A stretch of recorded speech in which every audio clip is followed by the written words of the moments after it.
So hello everyone, मेरा नाम है Ayaan. Welcome back to another interesting video.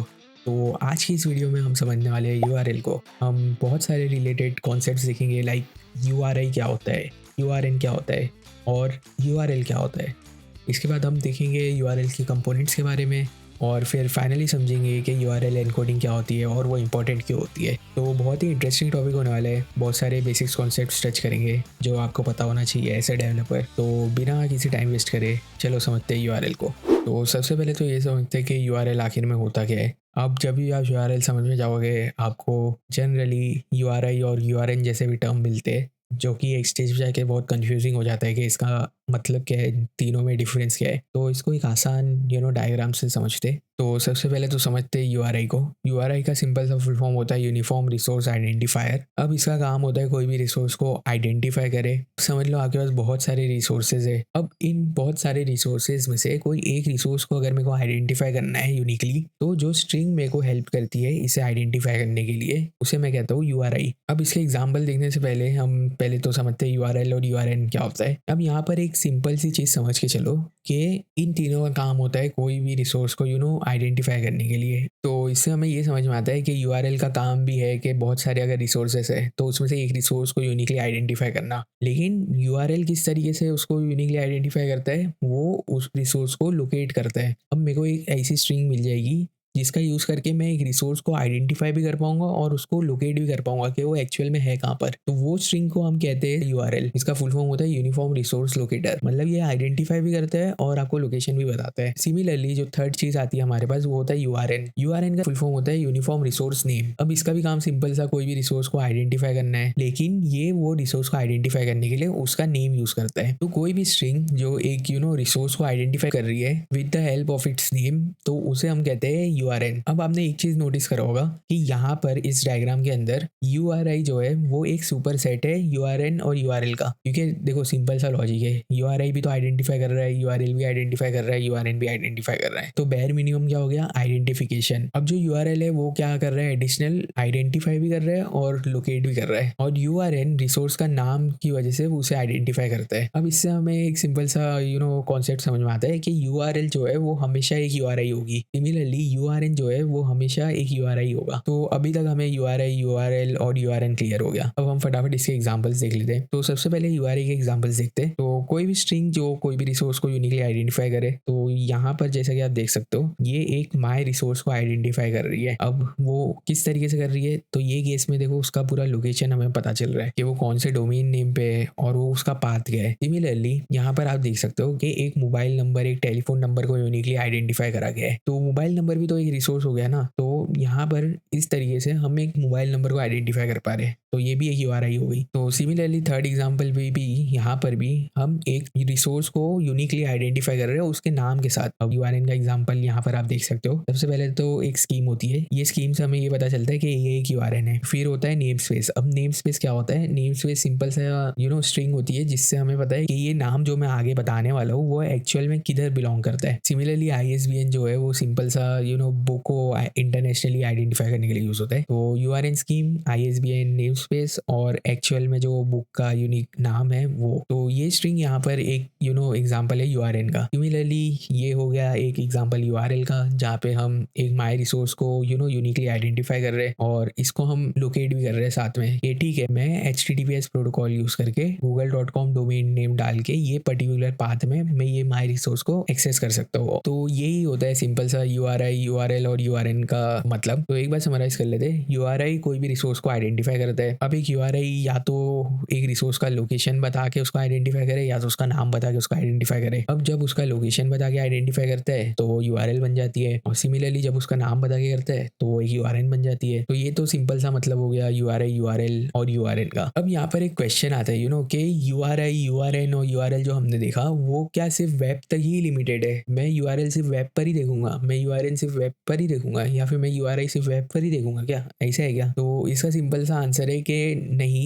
URI, URN, URL कोई भी यूज केस के लिए यूज कर सकते हो, ये एक जनरल टर्म है, लेकिन ज्यादातर आप इसे वेब पर ही यूज होता हुआ देखोगे। तो ये तो हो गया पूरा फंडा URL, URI, URN का। अब हम थोड़ा सा URL के अंदर घुसते हैं, उसके स्ट्रक्चर के अंदर घुसते हैं कि ये किस तरीके से लिखा गया है, इसको इस तरीके से लिखने का क्या मतलब होता है। तो अब समझते हैं URL को डिटेल में। तो सबसे पहले हमें ये तो पता चल गया कि URL का काम होता है कोई भी रिसोर्स को यूनिकली आइडेंटिफाई करना और उसे लोकेट करना। तो हमारे केस में हम वेब के रिलेटेड ही चर्चा कर रहे हैं, तो हम ये कह सकते हैं कि URL वेब पर कोई भी रिसोर्स को यूनिकली आइडेंटिफाई करने के लिए और उसे लोकेट करने के लिए यूज होता है। अब ये जो मैं रिसोर्स बोल रहा हूँ वो एक्चुअल में क्या होता है, वो कुछ भी हो सकता है। एक सिंपल सा वेब पेज हो सकता है, कोई फाइल हो सकती है, सिमिलरली कोई फोटो हो सकता है, वीडियो हो सकता है, ऑडियो हो सकता है। तो ये सारी चीजें रिसोर्सेज हो सकती है, और URL हमें उस रिसोर्स को यूनिकली आइडेंटिफाई करने का और लोकेट करने का तरीका बताता है। तो यहाँ पर जैसा कि हम देख सकते हैं, ये एक एग्जाम्पल हो गया URL का। अब इसे धीरे धीरे समझते हैं। जैसे कि आप देख सकते हो इसमें बहुत सारी चीजें, पहले तो ये हो गया कुछ, तो देन यहाँ पर कुछ हो गया, ये नंबर हो गया, फिर ये क्वेश्चन मार्क करके कुछ तो हो गया। तो इसको धीरे धीरे समझते एक एक करके। तो जनरली एकदम बेसिक नॉलेज लगा के इधर देखे तो हमें ये तो समझ में आ रहा है कि ये जो URL है इसका काम है प्रोडक्ट्स का डेटा लोकेट करना, हमें बताना कि प्रोडक्ट्स का डेटा किधर पे। तो URL में जो सबसे पहला पार्ट आता है उसे हम कहते हैं स्कीम। अब स्कीम में सिंपली हम ये डिफाइन करते हैं कि हम कौन सा प्रोटोकॉल, कौन सा सेट ऑफ रूल्स यूज करके सर्वर के साथ कम्युनिकेट करने वाले। जैसे कि हमें पता है कि हम अगर कोई भी रिसोर्स को रिक्वेस्ट कर रहे हैं तो सबसे पहले हमें एक प्रोटोकॉल फॉलो करना पड़ता है जिससे हम सर्वर से कम्युनिकेट कर पावे। अब जनरली वेब पर यूज होता है HTTP और HTTPS। स्कीम में हम जनरली यही बताते हैं कि हम कौन सा प्रोटोकॉल यूज करने वाले। फिर जो सेकंड पार्ट आता है वो एक सेपरेटर होता है। तो ये जो आप देखते हो :// तो इसका काम ये होता है कि URL में जो स्कीम होती है उसको बचे हुए URL के पार्ट से सेपरेट कर सके। तो ये तो हो गया सेपरेटर। अब आगे का पार्ट जो है, ये पार्ट को हम कहते हैं डोमेन नेम। अब यहाँ पर आप देख सकते हो ये www. ये क्या होता है। तो जब भी हम कोई ऐसा फॉर्मेट देखते हैं जिसमें some name then dot then your domain name लिखा होता है, तो उसे हम कहते हैं सब डोमेन। तो ये केस में www जो हो गया वो एक सब डोमेन हो गया। अब जनरली आपने ये देखा होगा कि जो www. है वो बहुत सारे ब्राउजर स्किप कर देते हैं। तो इसका क्या रीजन है? सबसे पहली बात, यहाँ पे www. लिखते ही क्यों है? तो ये एक्सटेंडेड हुआ करता था वेबसाइट, वेब पेजेस को आइडेंटिफाई करने का पहले के टाइम पे, लेकिन अब ये धीरे धीरे डेप्रिकेट होता जा रहा है। इसके लिए जनरली ब्राउजर्स भी ये www. हटा देते हैं URL के सामने से। तो ये तो हो गया सब डोमेन। अब ये सब डोमेन कुछ भी हो सकता है, लाइक आपने देखा होगा कि profile.example.com, सिमिलरली admin.example.com। तो ये सारे नेम्स जो है, जो एक्चुअल डोमेन नेम जो कि example.com है उसके पहले एग्जिस्ट करते, तो उसे हम सब डोमेन कह देते हैं। सिमिलरली जो नेक्स्ट पार्ट होता है वो होता है डोमेन नेम। तो डोमेन नेम तो हमने पहले की वीडियोस में भी देखा था। इसका सिंपल सा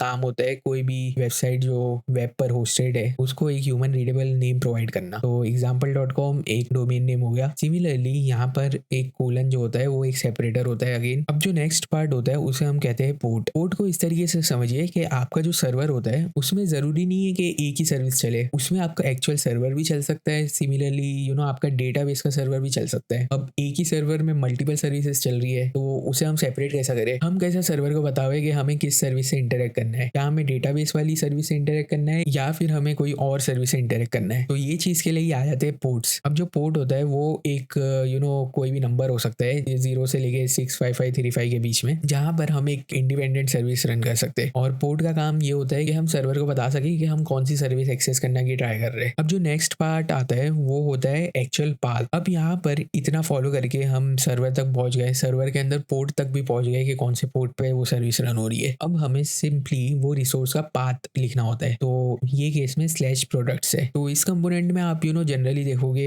the actual path of the resource जिसमें हम इंटरेस्टेड है। तो ये तो हो गया सिंपल सा पाथ का मतलब। अब जो नेक्स्ट चीज आप URL में देखोगे वो होता है क्वेरी पैरामीटर्स। अब क्वेरी पैरामीटर्स का काम क्या होता है? क्वेरी पैरामीटर्स का सिंपल सा काम होता है कि वो हेल्प करते हैं आपकी सर्वर पे और एडिशनल डेटा भेजने के लिए। फॉर एग्जाम्पल हमें ये केस में समझ में आ रहा है कि we are only interested in the products जहां पर ब्रांड एप्पल होवे और प्राइस 1000 रुपए होवे। तो ये जो ब्रांड इज टू एप्पल और प्राइस इज टू 1000, ये इन्फॉर्मेशन जाती है सर्वर पे और इसे सर्वर यूज कर सकता है रिस्पॉन्स को फिल्टर आउट करने के लिए। तो इसका सिंपल सा फॉर्मेट होता है, ये स्टार्ट होता है एक क्वेश्चन मार्क का यूज करके, देन आपका की आता है, फिर इक्वल आता है, देन वैल्यू आता है। आप मल्टीपल क्वेरी पैरामीटर्स पास कर सकते हो और इन क्वेरी पैरामीटर्स को आप सेपरेट करते हो ये एंड सिंबल से। तो ये तो हो गया क्वेरी पैरामीटर्स। अब अगर आपने मेरी पहली वाली वीडियो देखा होगा तो उसमें आपको पता होगा कि मैंने कहा था सर्वर को एडिशनल इन्फॉर्मेशन भेजने के लिए हम रिक्वेस्ट बॉडी का यूज़ करते हैं। उधर ही मैंने कहा था कि बहुत सारे केसेस में यूआरएल भी यूज़ होती है सर्वर पे डेटा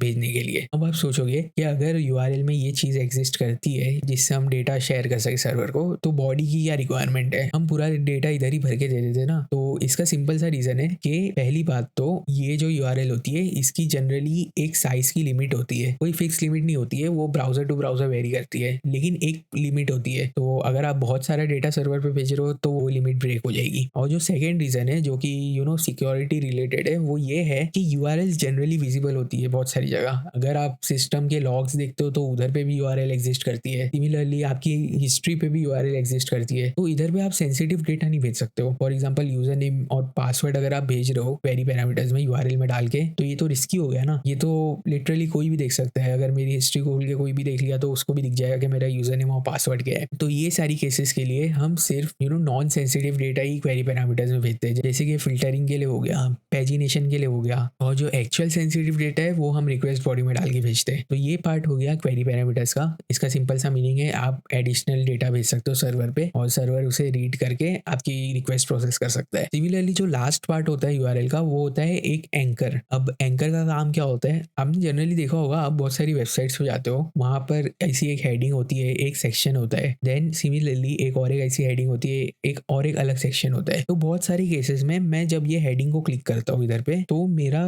ब्राउजर का पेज खुद ब खुद स्वाइप होके इधर पे आ जाता है, वो पर्टिकुलर सेक्शन पे पहुंच जाता है खुद ब खुद। अगर मेरा पेज इधर पे, मैंने यहाँ पर ये हेडिंग को ऐसा क्लिक करा तो खुद ब खुद स्लाइड हो जाता है। तो ये बिहेवियर आता है यूआरएल में एंकर से। जब भी आप ऐसी स्लाइडिंग देखोगे तो गौर करना, यूआरएल पे ऐसा कुछ ना कुछ एक कंपोनेंट आ जाएगा। तो इसका सिंपल सा काम होता है, अगर आपको वेबसाइट पे कोई एक पर्टिकुलर सेक्शन पे जाना है तो आप एंकर्स का यूज करते हो। तो ये हो गया एक कंप्लीट स्ट्रक्चर यूआरएल का। अब इसमें से ऑप्शनल क्या क्या होता है, एंकर ऑप्शनल हो सकता है, सिमिलरली क्वेरी पैरामीटर्स ऑप्शनल हो सकता है, इसके बाद पोर्ट नंबर ऑप्शनल हो सकता है। तो ये हो गया एक टिपिकल यूआरएल का स्ट्रक्चर। इसको जल्दी से समराइज कर लेते हैं। सबसे पहले तो हमने देखा कि यूआरएल क्या होता है। यूआरएल वेब पर कोई भी रिसोर्स को uniquely identify as well as locate करने के लिए यूज होता है। फिर हम समझे कि एक यूआरएल का टिपिकल स्ट्रक्चर क्या होता है। तो हमें पता चला कि सबसे पहले आता है कीम में हम प्रोटोकॉल डिफाइन करते हैं जिसका यूज करके हम सर्वर से कम्युनिकेट करने वाले। फिर एक सेपरेटर आता है जिसका काम होता है स्कीम को और बची हुई यूआरएल को सेपरेट करना। फिर हमने देखा कि सब डोमेन आता है, देन डोमेन नेम आता है। उसके बाद हमने समझा था कि यूआरएल के अंदर पोर्ट नंबर आते हैं। तो पोर्ट नंबर का तो सिंपल सा मीनिंग है कि अगर सर्वर पे मल्टीपल सर्विसेज रन हो रही है तो उनमें से मैं किस सर्विस में इंटरेस्टेड हूँ, तो वो हम पोर्ट नंबर पे डिफाइन कर सकते हैं। सिमिलरली नेक्स्ट पार्ट जो था यूआरएल का, वो होता है पाथ। पाथ में हम एक्चुअल पाथ डिफाइन करते हैं, बेसिकली जो हमारा रिसोर्स है उसका। देन हमने समझा कि क्वेरी पैरामीटर्स होते हैं जिसका सिंपल सा काम होता है सर्वर पर एडिशनल डेटा भेजना। और हमने ये भी समझा कि एज अ गुड प्रैक्टिस इसमें कभी भी हम सेंसिटिव डेटा नहीं भेजेंगे। सेंसिटिव डेटा जो भी अगर सर्वर पे भेजना है वो जाएगा बॉडी के अंदर, और जो भी नॉन सेंसिटिव डेटा हुआ, जो भी फिल्ट्रेशन, पैजिनेशन एक्सेट्रा के लिए जो यूज होता है, वो हम डायरेक्टली भेजेंगे क्वेरी पैरामीटर्स के अंदर। लास्ट में हमने देखा कि एंकर नाम की चीज होती है। तो एंकर का सिंपल सा काम होता है आपको स्मूथली डायरेक्टली एक सेक्शन तक ले जाना वेबसाइट के। अब यूआरएल के अंदर एक छोटा सा कॉन्सेप्ट बचा है, उससे भी फटाफट देख लेते हैं। अब एक कॉन्सेप्ट आता है जिसे हम कहते हैं यूआरएल एनकोडिंग। तो यूआरएल एनकोडिंग का एक सिंपल सा ही काम है, अगर आपके यूआरएल में कोई स्पेशल कैरेक्टर एग्जिस्ट करता है तो वो उसे रिप्लेस कर देता है एक स्पेशल कोड के साथ, ताकि वो स्पेशल कैरेक्टर कहीं पर भी आगे जाके क्लैश ना हो। तो जैसा कि आप देख सकते हो, एक यूआरएल में जो क्वेश्चन मार्क होता है उसका एक स्पेशल मीनिंग होता है। वो डिपिक्ट करता है कि आपके सर्च पैरामीटर्स इधर से स्टार्ट हो रहे हैं। अब ये सोचो कि अगर मेरे को बीच में मेरे कोई क्वेरी पैरामीटर में मेरे को क्वेश्चन मार्क भेजना पड़ रहा है, तो मेरे को एक सेफ तरीका चाहिए, राइट। मैं डायरेक्टली तो वो क्वेश्चन मार्क लिख के नहीं भेज पाऊंगा, नहीं तो ये चीज क्लैश करने लग जाएगी। तो इसी इशू को फिक्स करने के लिए आता है यूआरएल एनकोडिंग। अब यूआरएल एनकोडिंग का काम क्या होता है, जो भी इस तरीके के स्पेशल कैरेक्टर्स होते हैं जो कि क्लैश कर सकते हैं, उन्हें एनकोड करने का काम होता है। अब एनकोड का सिंपल सा मीनिंग है कि उन्हें एक कोड दे देता है।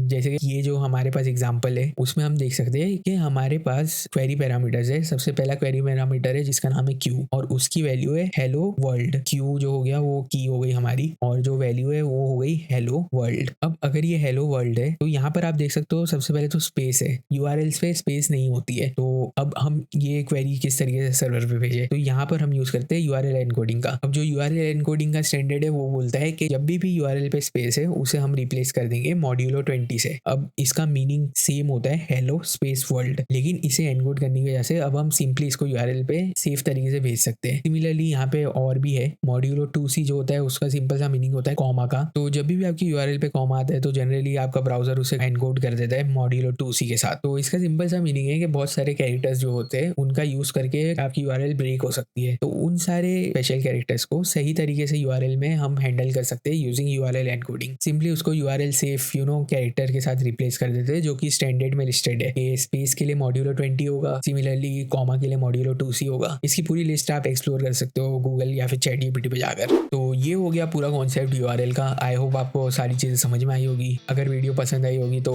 वीडियो को लाइक कर दो, चैनल को सब्सक्राइब कर दो, बेल आइकन दबा दो, और फाइनली जो भी डाउट्स आपको आ रहे हैं इस टॉपिक में तो उसे कमेंट डाउन कर दो, मैं वहाँ पर उसे एड्रेस कर लूँगा। और वीडियो कैसी लगी कमेंट में बताओ, और मिलते हैं नेक्स्ट वीडियो में इसी इंटरेस्टिंग टॉपिक के साथ। तब तक के लिए बाय बाय।